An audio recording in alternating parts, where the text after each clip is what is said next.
Yeah, Jubilee TV official, check the mic, 1, 2. Sa digital landscape, ang boses nyo ang dala ko. Headphones on, mga matay nakatutok, puso'y handa na. Jobelito TV official, reactor ng kalingap. Tayo'y maghatid ng liwanag sa bawat sulok ng Pinas. Isang tinig para sa bayan, advokasy ang wagas. Jobelito TV official, reactor ng kalingap. Ang inyong reactor ng kalingap. Yeah, reactor ng kalingap. Okay, so yun. Inyo sa mga kabagis, Jubilito TV official po at eto na naman po muli ang isang edisyon po ng ating reaction video mga kalingap at kabagis. Pero bago po lahat, shoutout po muna natin Kuya Val Santos Matubang at Edna Vlogs at Kalingap Ram. Siyempre po sa ating mga kalingap netizens, mega love shoutout po sa inyong lahat. So ito na nga mga kalingap at kabagis, no? For today's reaction video, gawa lang po natin ng reaction. At muli po pagbibigyan ng ating personal opinion patungkol po dito sa naging live ni Kuya Bal Santos Matubang na kung saan ay kausap niya dito, no? Si Kuya Mel na kung saan ay tinatanong niya po, no? Tinatanong niya yung patungkol doon sa ibinabatong aligasyon ni Iking na di umano ay ito nga daw pong si Kuya Mel ay ibinulsa, no? Nagbulsa ng pera na supposed to be ay ibibigay sana, no? Pang-abuloy daw, ngayon pang-abuloy na, hindi na panggamot, no? Dito po kay Vanessa, mga kalingap at kabagis, no? Naglatagan sila ng mga kanya-kanya nilang resibo. Si Iking yung interview sa nanay ni Vanessa na kung saan ay mapapanood natin doon na 10K lang daw ang naibigay. Si Kuya Mel naman ay may resibo din na ipinakita na mas detalye, mga kalingap at kabagis, no? Talagang yung total amount, no, ay naidetalye ni Kuya Mel, no? At may mga puro kanyon, puro sa video ng nanay ni Vanessa. Kaya syempre sa mga viewers na lang po ang titimbang kung sino po ang kanilang paniniwalaan doon, mga kalingap at kabagis. At syempre, sa side naman ni Kuya Mel ay feeling niya, syempre po, no, kahit sino naman na paratangan ka, na nangupit ka, kung alam mo naman sa sarili mo na hindi ka nangupit, hindi ka nagbulsa, eh syempre ipaglaban mo, di ba? Paglaban mo yung karapatan mo na wag dungisan ng iyong pangalan, ang iyong reputasyon ng ganun-ganun na lamang po, mga kalingap at kabagis. Kaya kagaya nga po na sabi ko sa inyo, ay mukhang ito pong usaping ito ay mauuwi talaga sa sampahan po ng reklamo. At mukhang si Kuya Bal, mga kalingap at kabagis, ay magsasampa din ng reklamo, no? Dito kay Iking. Bakit ko po nasabi mga kalingap at kabagis, no? Eh, nitong mga nakaraan ay nare-reactionan po yung naging live ni Iking na kung saan ay mukhang, no, allegedly ay hindi niya nagugustuhan habang iniinom niya po, no, yung BSM Kalingap Kape, mga kalingap at kabagis. Na-reactionan ito ni Kon, na-reactionan ito ni Bopil na kung saan nga po, no, ay meron po siya mga iplinay na mga sinasabi itong si Iking habang siya po ay umiinom ng BSM Kape na kung saan ay parang ang lumalabas allegedly, mga kalingap at kabagis, ay nasisiraan yung reputasyon ng produkto po ng nakapangalan po ay mismong yung pangalan po ni Kuya Bal Santos Matubang or yung BSM, no? Eh, kalingap product yan.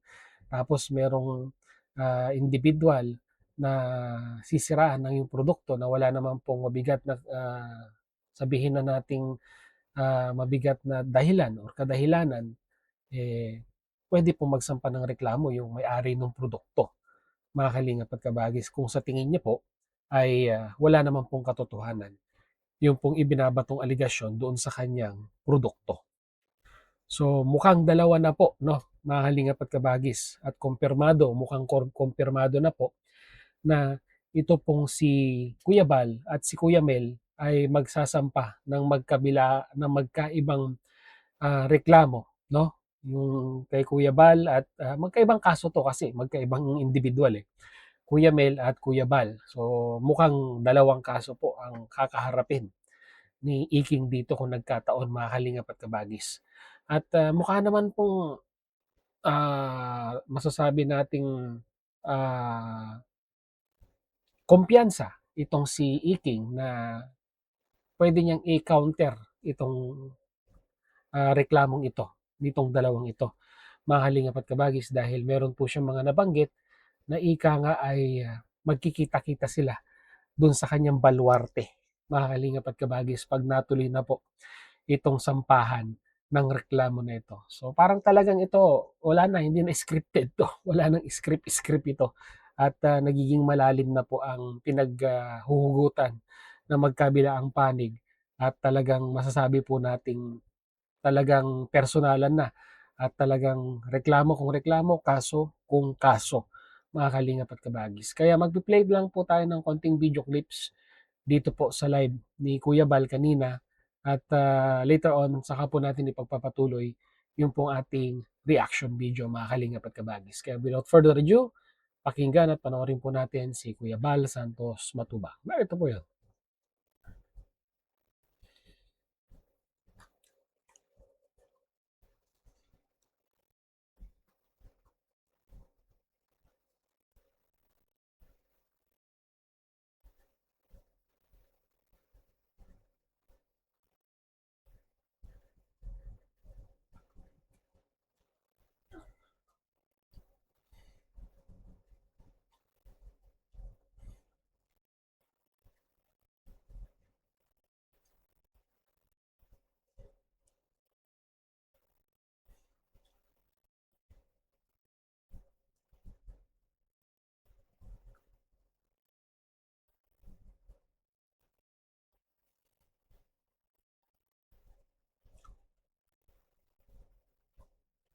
Bakit doon ko kayo dadalhin? No? So ibig sabihin, hindi lang si Kuya Mel ang kalaban ni Iking dito. No? Kagaya nga po na sinabi ko, mukhang si Kuya Bal ay talagang madadamay at mandadamay po dito, mga kalingap at kabagis.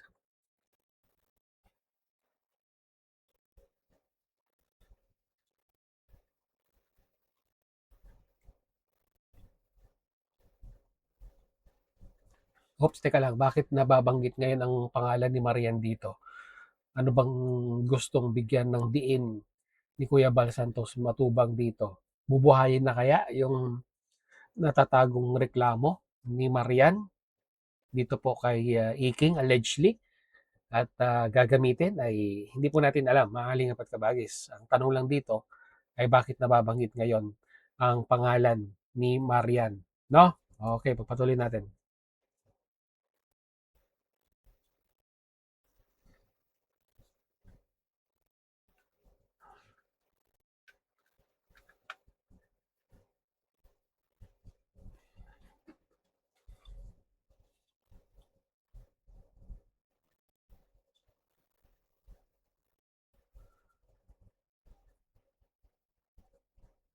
Hmm, ano, parang lumalabas binaliktad. Bumaliktad si Marian, ganun.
Mhm.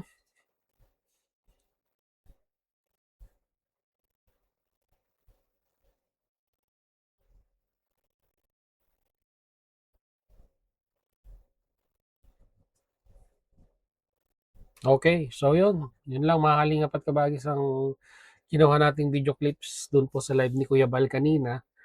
Patunay lamang po na talagang tuloy yung sampahan ng reklamo. At mukhang sabi nga po ay kumbaga sa basketball ay gagamitin ni Iking yung court advantage niya. Doon daw po sa Parañaque, no? Mga kalingap at kabagis at doon niya daw po isasampa yung kontrademanda niya. At bakit sa Parañaque? Eh, ang lugar na pinangyarihan ng issue ay diyan sa Daet. Mukhang ang kaso ngayon ay lumilipad-lipad na. Siguro gusto niyang gayahin yung ginagawa ni Kuya Bal na sinasabi niya nga po magsasampa siya sa Davao, sa Surigao at sa mga ibang lugar pa. Mukhang gagayahin yata ni Iking yung style ni Kuya Bal Santos Matubang. Well, anyhow, kung meron mang katotohanan itong sinasabi ni Kuya Mel na ika nga ipapakita niya, no, yung kanyang lakas, no, pagdating sa Parañaque, para sa akin lang, mahalin at kabagis, no, no one is above the law, di ba? No one is above the law at wag po nating gamitin ang mga padrino at mga kakilala natin para makalamang po tayo sa kapwa natin in regards po sa pagsasampa ng reklamo. No, mga kalingap at kabagis. Kasi parang ang lumalabas dito ay malakas siya sa Parañaque, ibig sabihin may kakilala siya. So nasaan ang fairness ng batas doon, mga kalingap at kabagis, kung gano'n ang mangyayari? Di po ba? So ano pa ang purpose ng ating hustisya na nakapiring na ang simbolo po ay walang kinikilingan? Kung ganyan din lang naman po ang sasabihin na ika nga, sabi nga po ni Kuya Mel, allegedly, ay malakas itong si Iking doon sa Parañaque.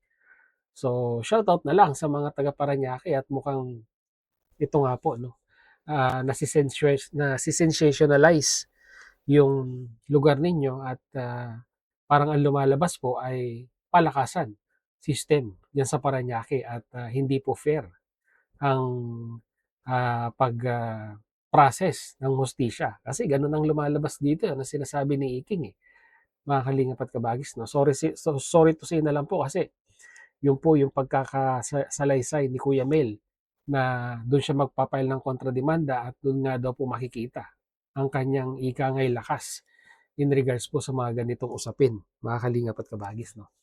Well, anyhow, ito yung mga napag-uusapan pa lang, ika nga ay wala naman po tayong masasabing reference as of now, bagkus yun lang pong mga nabitawang salita ni Kuya Mel na inirelay niya dito po sa live ni Kuya Bal na di umano ay nanggaling din kay Iking, mga kalingap at kabagis, no? So, ang antabayanan na lang po natin ay mga larawan, no? Mga larawan na mahilig magbigay si Kuya Bal ng teaser minsan, mga kalingap at kabagis, no? Mga teaser, larawan sa GC na kaabang-abang, mga kalingap at kabagis. At yun na lang po ang aabangan natin kung magmamaterialize or ika nga ay may pupuntahan itong sampahan ng reklamo between Kuya Mel, Iking, Kuya Bal, Iking, no? Mga kalingap at kabagis. So yun na lang muna ang ating reaction video for today.